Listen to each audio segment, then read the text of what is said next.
Welcome to the Playbook, where real estate meets strategy, hustle meets results, and every episode gives you a move you can use today. I'm Jeffrey St. Arromand, cast member of Owning Manhattan and partner of the Trisha Lee team at SERHANT. Now let's get into it.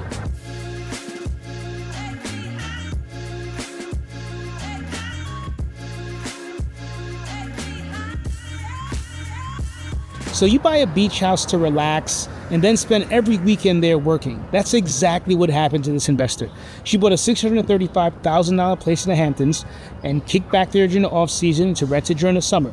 Simple math, right? Wrong. Things got stolen, things got trashed. She took out a $250,000 loan just to renovate it. She spent vacations with her toddlers in tow, dragging her parents into painting projects and contractor meetings. But here's where the twist really happens. She sold the house for $1.95 million. And that's triple what she paid. 9 years later, she quit her advertising job and she became a full-time real estate investor. So the vacation home that never let her relax turned into an investment that set her free.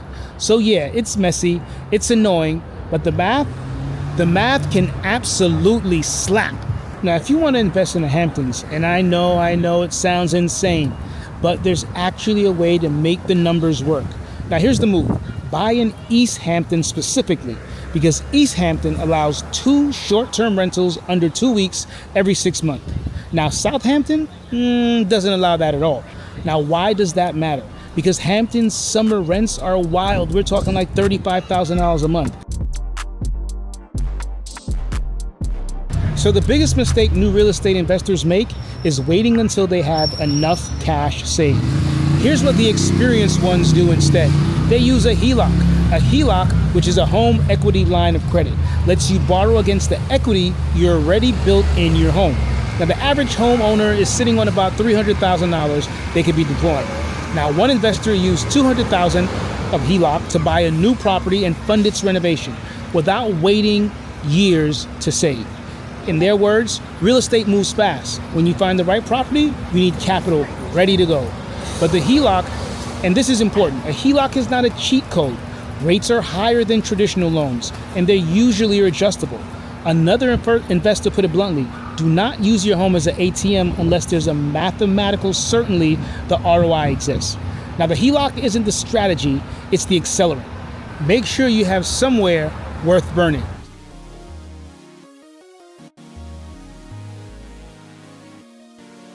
Renting out a home you actually live in is a completely different experience than owning a pure investment property.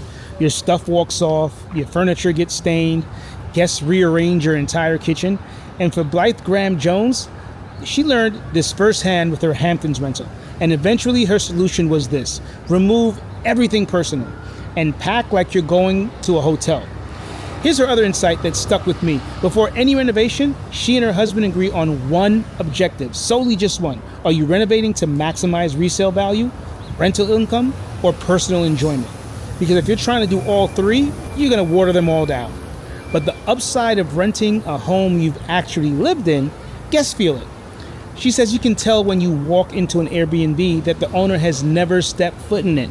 Now, the homes that have been loved, those are the ones when people come to and they want to come back to them. And there's a competitive edge in the personal touch. It turns out caring about your property is actually a business strategy.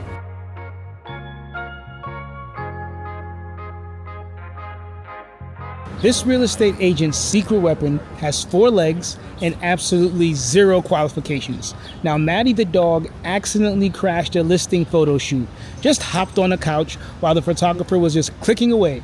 And the response from buyers was so overwhelmingly positive that she's now appeared in over 60 listings. Now look, her agent Amanda Lesser is clear. The home prep still comes first, and we all know that. But Maddie is a solid accessory, but not the strategy. But here's the actual insight. In a sea of identical listing photos, same angles, same staging, same vacant rooms, anything that makes someone stop scrolling is worth something. Because if a buyer lingers on your listing long enough to notice the crown molding, the natural light, the layout, that's the photo doing its job. Sometimes the best marketing isn't a better camera, it's a better reason to pay attention. Now, that's not just news, that's the play. Be sure to follow the Playbook and subscribe to Estate Media for more real estate news, strategy, and stories that actually matter.